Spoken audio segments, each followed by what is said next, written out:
Sekarang ke Suriah, hampir setahun setelah kekerasan sektarian mematikan di provinsi mayoritas Druze mengguncang negara itu, seorang pejabat PBB telah memperingatkan bahwa upaya untuk menjembatani perpecahan dan menstabilkan Suriah Selatan telah terhenti. Sebuah penyelidikan PBB pada bulan Maret lalu menemukan bahwa lebih dari 1.700 warga sipil Druze dan Badui tewas pada bulan Juli tahun lalu. Laporan tersebut juga menyatakan bahwa pasukan pemerintah Suriah, pejuang suku, dan kelompok bersenjata Druze mungkin telah melakukan kejahatan perang. Wakil Utusan Khusus PBB untuk Suriah mengklaim bahwa aktivitas militer IDF terus berlanjut di Suriah Selatan, menyatakan bahwa hal itu melanggar perjanjian pemisahan pasukan tahun 1974 dan menjadi hambatan tambahan. Silakan dengarkan. Tidak ada kemajuan dalam pelaksanaan peta jalan September 2025 untuk membangun kepercayaan dan reintegrasi di Sweida. Masalah-masalah mendasar yang berkontribusi pada kekerasan Juli 2025 masih belum terselesaikan, termasuk langkah-langkah akuntabilitas.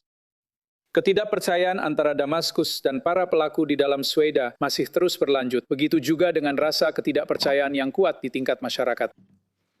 Seruan untuk pemisahan diri di dalam Sweida mengancam persatuan dan keutuhan wilayah negara. Aktivitas militer Israel di Suriah Selatan terus berlanjut, termasuk yang melanggar perjanjian pemisahan pasukan tahun 1974.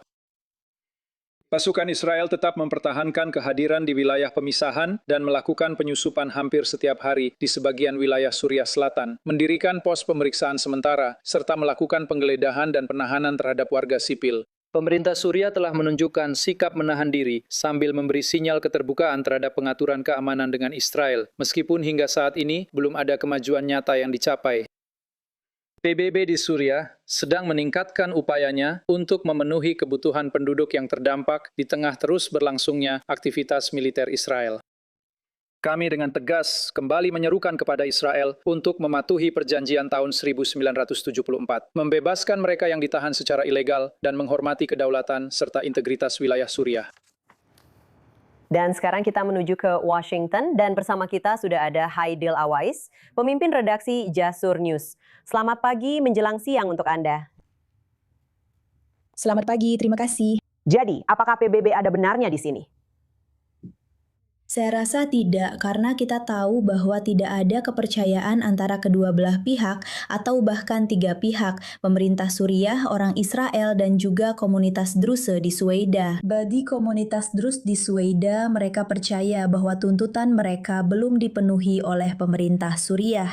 Telah terjadi pembantaian mengerikan terhadap komunitas Druze di Sweida. Dan hingga hari ini, kami sering mendengar banyak pembicaraan tentang akuntabilitas. Namun kami belum melihat adanya akuntabilitas yang nyata di Suriah. Beberapa orang yang pergi dan merekam diri mereka sendiri saat melakukan pembantaian di Sweida masih bisa kita lihat berkeliaran bebas di Suriah. Dan mereka tidak menghadapi konsekuensi apapun atas hal itu. Kita melihat komunitas Druze, bahkan di daerah lain selain Sweida, mereka mengalami diskriminasi, banyak ketidakadilan oleh orang-orang yang mungkin tidak terlalu terkait dengan pemerintah Suriah, tetapi berasal dari lingkaran pemerintah. Jadi, komunitas Druze belum bisa mempercayai untuk menjadi bagian dari Suriah dan berada di bawah pemerintahan Damaskus.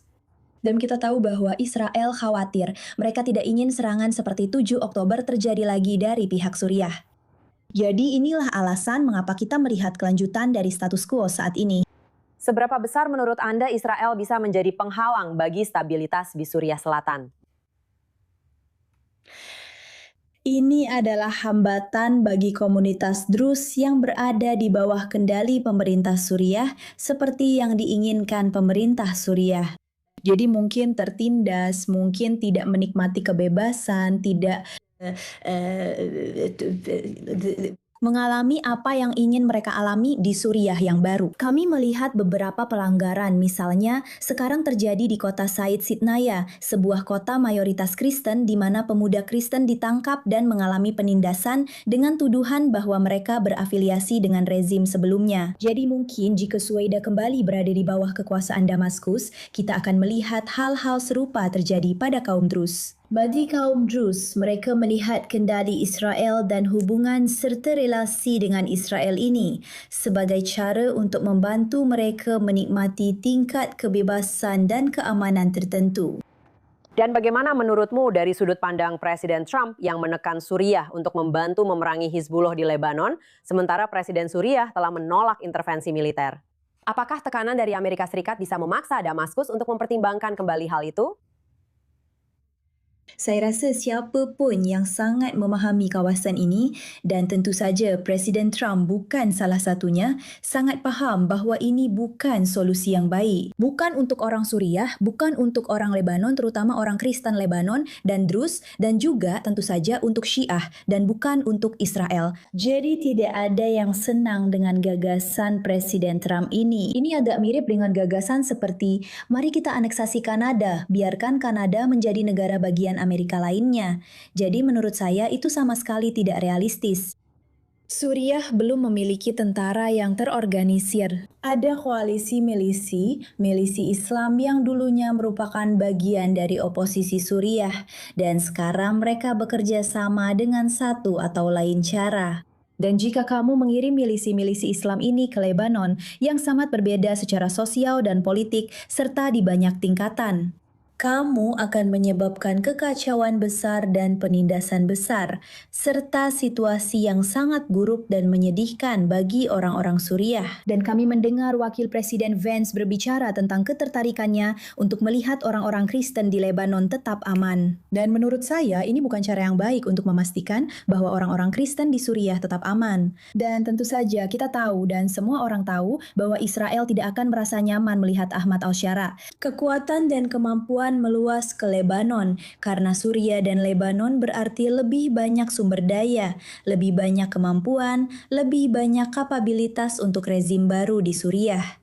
Dan ini sama sekali tidak menguntungkan atau tidak sesuai dengan kepentingan Israel. Dan ini juga tidak baik untuk rakyat Suriah yang telah menghadapi perang yang menghancurkan, krisis ekonomi. Jadi ini bukan ide yang baik sama sekali.